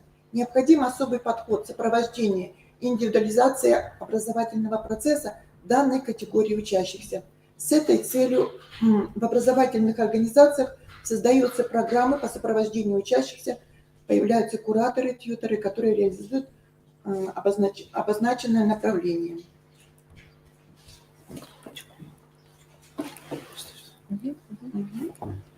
Под тьюторским сопровождением понимается педагогическая деятельность по индивидуализации образования, направленная на выявление и развитие образовательных мотивов и интересов учащихся, поиск образовательных ресурсов для создания индивидуальной образовательной программы на работу с образовательными потребностями семьи, формирование учебной и образовательной рефлексии учащихся. Кто же такой тьютор? С английского языка тьютор – опекун, человек, который заботится, опекает. Тьютор выступает в роли проводника в образовательном пространстве, помогает в преодолении социальных, физических и психологических барьеров. Это звено, которое скрепляет цепочку ребенок-одноклассник, ребенок-учитель, ребенок-классный руководитель, ребенок-родитель. С целью организации системного комплексного тьюторского сопровождения учащихся с ограниченными возможностями здоровья в гимназии в 2021-2022 учебном году была разработана программа реализации тьюторского сопровождения. Девизом такой программы стала фраза Швецовой «Только сочувствия мало, надо развивать возможности». Рабочая программа является основным инструментом, поэтому все направления формы работы тьютора в программе нацелены на создание всех условий для развития ребенка с ОВЗ. Главное средство, положенное в основу реализации программы тьюторского сопровождения обучающихся, обеспечивающее связь индивидуальной коррекционной потребности обучающегося и поле возможностей ее достижения. Эта успешность реализации будет достигнута при соблюдении следующих принципов. Признание объективности существования индивидуальных особенностей обучающихся в образовательном процессе и необходимость включения коррекционной составляющей, индивидуализации и персонификации образовательного процесса. Максимального разнообразия представленных возможностей для развития личности, а также психологический контакт с подопечным и атмосфера доверия, не навреди, взаимодополняемости, психологической, педагогической, информационной и тьюторской составляющих, а также создание условий для получения всеми обучающимися качественного образования в соответствии с ВГОС, обучающихся с ОВЗ. Программа составлена на основании в соответствии с нормативно-правовой базой действующих законов и включает в себя вопросы о способах и формах сопровождения учащихся, индивидуальные, групповые, предполагает активную интеграцию всех участников образовательных отношений. В программу также включены вопросы об этапах реализации программы, механизм реализации программы, об оценке эффективности ее реализации, рассматриваются вопросы включения в работу педагога-психолога, учителей-предметников, педагогов дополнительного образования. Стоит отметить, что данная программа была положительно оценена диплом победителя в профессиональном сообществе в рамках регионального конкурса «Лучший педагогический проект» в системе работы с детьми с ОВЗ 2021 года и опубликована на сайте «Открытое образование Республики Коми». Программа тьюторского сопровождения является необходимым средством активного включения учащихся с ограниченными возможностями здоровья в образовательный процесс, становится важным фактором успешного самоопределения учащегося, его успешной социализации, способствует формированию системы поддержки и развития способностей и талантов учащегося. Итогами реализации программы тьюторского сопровождения в 2021-2022 учебном году будут являться следующие достигнутые результаты. Личностные. Адаптация ребенка с ОВЗ к новой образовательной среде гимназии, развитие навыков сотрудничества со взрослыми и сверстниками в разных социальных ситуациях, осознанная мотивация к обучению и достижению учебных целей, развитие этических чувств, доброжелательности, эмоционально-нравственной отзывчивости, понимание, сопереживание чувствам других людей, одноклассников, метапредметные, готовность слушать собеседника и вести диалог, готовность конструктивно разрешать конфликты посредством учета интересов сторон и сотрудничества, формирование умения понимать причины успеха или неуспеха учебной деятельности и способности конструктивно действовать даже в ситуациях неуспеха. Дети успешно посещают кванториум при гимназии, занимаются в мастерской Самоделкина, участвуют во всех делах класса и гимназии. Посещая данные занятия, совмещают развитие образовательных учебных действий и социальную адаптацию в кругу своих ровесников, что плодотворно влияет на их учебу в данном образовательном учреждении и создание ситуации успеха в окружающем социуме. В заключение хочу сказать, что программа тьюторского сопровождения является необходимым средством активного включения учащихся с ограниченными возможностями здоровья в образовательный процесс, становится важным фактором успешного самоопределения учащегося, его успешной социализации, способствует формированию системы поддержки и развития способностей и талантов учащихся. Спасибо за внимание. Спасибо большое за ваш опыт. Действительно, программа была, к сожалению, да, мы всегда всех приглашаем поучаствовать в нашем конкурсе «Лучший педагогический проект в системе сопровождения детей с ОВЗ». К сожалению, в этом году, да, когда в прошлом году у нас появился такой номинационный раздел, да, номинация «Лучшее тьюторское сопровождение», было очень мало заявок. Это говорит о том, что у нас тьюторов, к сожалению, мало в республике. Но вот одним из лучших проектов, да, из представленных был вот у специалиста, который только что представил вам вашу работу. Да, ее работа представлена на сайте, можно зайти, посмотреть и познакомиться. В заключение, наверное. Да. Уважаемые коллеги, мы подходим к завершению, наверное, нашего семинара, но и в заключение по гостеприимству мы предоставили слово всем нашим гостям. Ну и в заключение, наверное, хочется несколько слов сказать о деятельности в рамках республики, да, потому что действительно локально на уровне, различном уровне, конечно, много чего происходит, и мы понимаем, что опыт по формированию инклюзивной практики, по формированию модели инклюзивного образования, он, безусловно, сегодня в стадии развития. И 6-я конференция проходит уже с точки зрения межведомственного взаимодействия, потому что сегодня мы понимаем, что вопросы, которые необходимо решать, они не могут быть решены только в одномоментном, да, в однонаправленческом, что ли, таком варианте. Поэтому, конечно, безусловно, сегодня такое межведомственное взаимодействие с точки зрения, в том числе и с точки зрения подготовки специалистов в области профессионального развития, оно тоже сегодня совершенно необходимо. Поэтому разрешите мне несколько слов сказать о той деятельности, которая уже, собственно, практически завершена, либо находится в стадии разработки и продвижения вперед.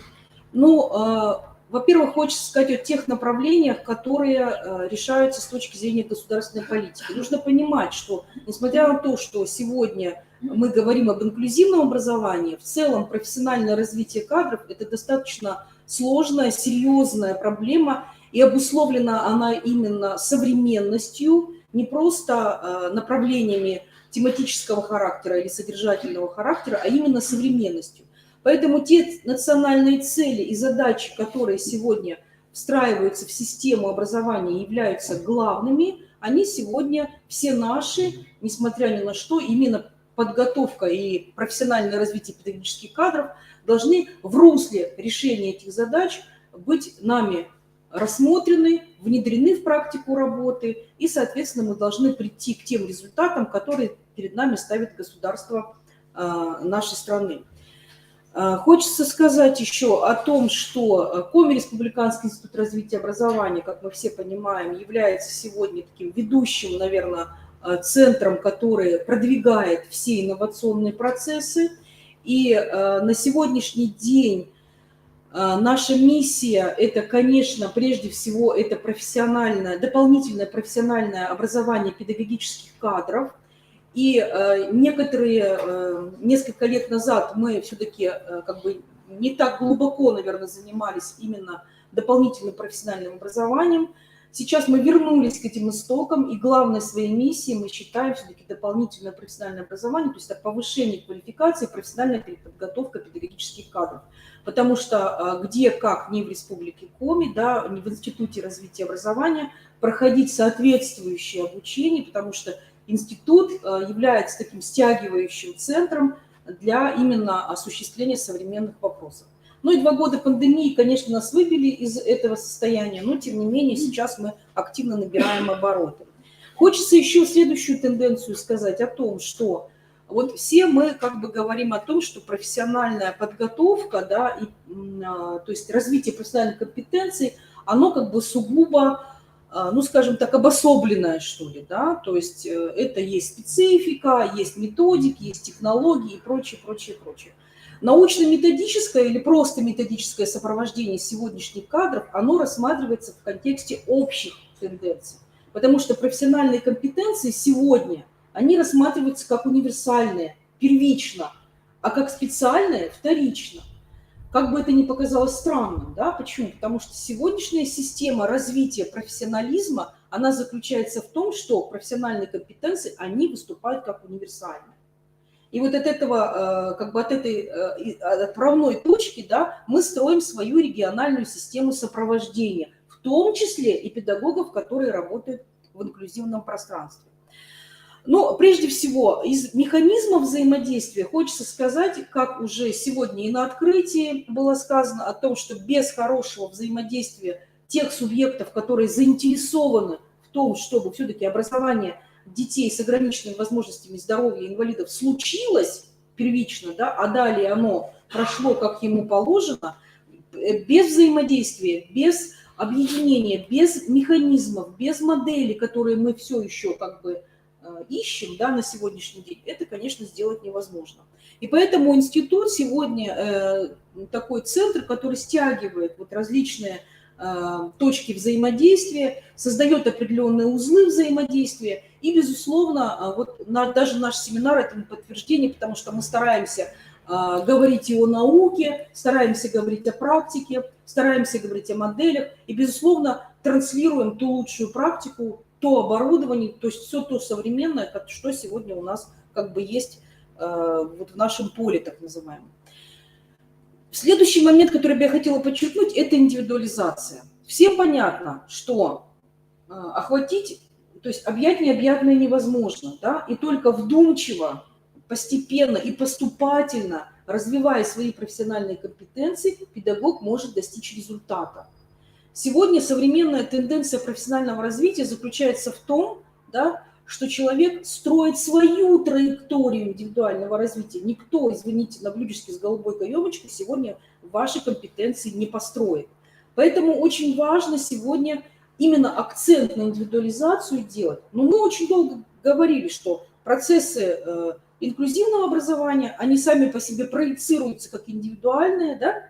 Как мы понимаем, что поддержка ребенку, она индивидуальна, следовательно, и педагогу нужно начинать с формирования своего профессионального поля индивидуализации, да? То есть, и когда мы говорим, что у нас нет времени, нет возможностей, мне сложно, да, и когда мы говорим о том, что для этого нужно сделать, чтобы время было рациональным, да, чтобы находились эти возможности, чтобы мы могли очень оперативно, быстро обработать эту информацию, которую мы получаем, чтобы мы могли очень оперативно, быстро найти то, что нам нужно, и использовать в практике своей работы. Вот для этого региональная система создается. Методической поддержки, простите, не договорила. Ну, об экосистеме я не буду долго говорить. У нас действительно очень такая мощная система. То есть это и РМО, который включает в себя, тянут за собой ниточки, да, ММО так называемых, то есть методические, республиканские методические объединения и муниципальные методические объединения, они работают в такой вот совокупности. Это 35 республиканских инновационных площадок, и по инклюзивному образованию мы очень хотим точно так же сделать определенное сообщество.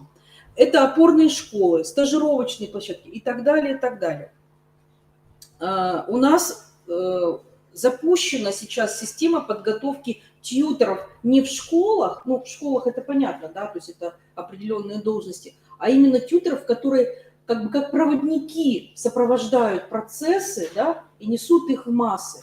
Вот на сегодняшний день у нас по учителям-предметникам работают тьюторы. Они обучились, они прошли достаточно много практики, они сдавали очень много тестов и экзаменов для того, чтобы быть тьюторами, но теперь они реально работают, то есть они несут ту практическую помощь, которая необходима педагогу в рамках определенной предметной концепции. Вот такая же схема, я думаю, что нам совершенно необходима в рамках инклюзивного образования, да? Потому что сегодня действительно тьютору, как бы как наставнику, да, нужно сопровождать тех специалистов, которые в этой области работают.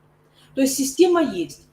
И очень важно обратиться к тем ресурсам, которые сегодня уже работают, будут работать, и в дальнейшей перспективе мы планируем именно как помощь педагогам в области инклюзивного образования. Но первый ресурс – это личный кабинет педагога или индивидуальный образовательный маршрут.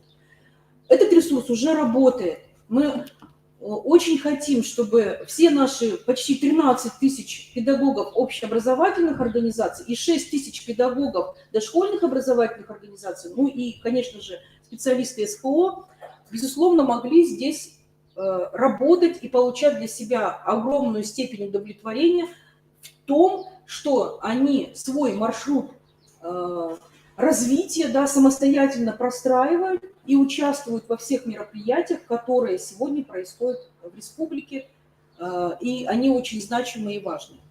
Кому это интересно, вы всегда можете зайти на наш сайт, обратиться в личный кабинет, вам на сайт индивидуальных образовательных маршрутов, значит, личный кабинет создаете, и там все очень просто, но тем не менее вы всегда в тонусе, всегда в теме, и всегда можете обратиться за помощью к тем специалистам, которые непосредственно в этом кабинете работают. Не буду долго останавливаться. Следующий момент. У нами разработана программа «Тьюторское сопровождение образовательной деятельности» образовательной организации. Программа разработана давно. Это программа переподготовки. Мы понимаем, что сейчас очень актуально, да, то есть тьютор, ассистент – это специалисты не просто, которые помогают ребенку, да, получить образование. Это специалисты, которые практически проживают с ребенком его день, да, его уровень развития, простраивают и так далее. То есть это специалисты, которые неразрывно связаны с детьми. И, безусловно, те профессиональные компетенции, которые совершенно необходимо сегодня иметь, да, таким педагогам, они вот в раз не формируются. Все мы это понимаем.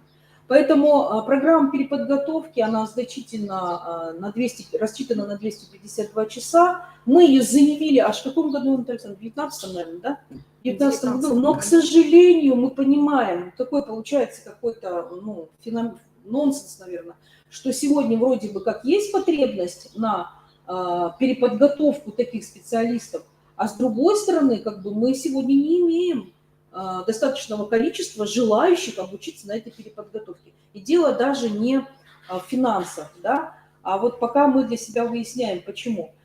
Но я здесь хочу сказать, что сегодня институт практику индивидуализации вложил прямо в дело. То есть если кто-то желает учиться по индивидуальному образовательному маршруту, мы только за. У нас такие специалисты по другим программам учатся достаточно успешно. То есть хотите вы учиться 4 месяца, пожалуйста. Хотите учиться полгода, пожалуйста. Хотите учиться год с практикой, пожалуйста. То есть сегодня институт в области индивидуализации делает все. И мы готовим очень серьезную базу. Без стажировки такая программа не проходит, да? Ну, то есть, как бы, возможности есть. Не понимаю, может быть, нет желания пока на сегодняшний день. И очень коротко еще расскажу. Сегодня мы подошли к такому серьезному, наверное, к решению проблемы. Как уже было отмечено всеми, да, кто работает в республике в этом направлении, что у нас не так много кадров вообще в этой области, в области специального инклюзивного образования. И мы понимаем, что сегодня кадры, они решают все, и как всегда, и во все времена. И мы сегодня предлагаем к разработке, да, вот такой вот пока первично на первом этапе вот такой сайт, да, портал, как назвать его, портал-сайт, который будет работать именно в разные стороны. То есть это родители, это специалисты, да, это кадровый потенциал. То есть родителю очень удобно зайти на этот сайт и найти услуги для детей, найти специалиста для детей, найти тьютера для своего ребенка, найти школу, в которой есть тьютеры, да, и выбрать, и сориентироваться, с какой нозологией, куда может обратиться. Это первое. Специалисту очень просто в этом сайте, да, он понимает, что ему можно обратиться и таким образом каким-то вариантом, да, поработать и найти свою как бы аудиторию. То есть это наша перспектива. Поэтому, коллеги, я хочу в заключение сказать, поскольку времени уже не так много, я хочу в заключение сказать, что сегодня на самом деле в республике и институтом, и Сыктывкарским гуманитарно-педагогическим колледжем, и другими организациями очень много делается действительно в рамках подготовки, переподготовки профессиональных кадров в области специального инклюзивного образования. То есть, ну вот, на мой взгляд, все-таки не такая активная может быть обратная связь, и это тоже нужно, наверное, учесть для нашей деятельности. Перспективно вот есть у нас Центр психолого-педагогического сопровождения специального инклюзивного образования в лице Натальи Александровны Савенко, да, и мы по вашему желанию, по вашим запросам, по тем проблемам, по снятию дефицитов, которые у нас есть, мы любые виды деятельности, методического сопровождения, повышения квалификации можем осуществить. Поэтому мы уже сейчас с Натальей Александровной переговаривались о том, что перспективно, какие семинары, они для вас все будут бесплатные, какие семинары мы можем провести с точки зрения, опять-таки, поддержки и сопровождения педагогических кадров в области инклюзивного образования. Наши партнеры, Сыктывкарский гуманитарно-педагогический колледж, фирма Амалтея, да, которые, собственно, всегда нам помогают в этой части, мы тоже готовы всегда их привлечь, какие-то интересные вещи сделать, которые необходимы для наших педагогов. Поэтому хочется пожелать больше активности, да, позитива, да, конечно же, профессионализма, чтобы те профессиональные компетентности, которые у вас уже есть, и которыми вы очень активно пользуетесь, они постоянно развивались, и нет предела совершенству. Спасибо большое за внимание. Ну что, наш семинар мы считаем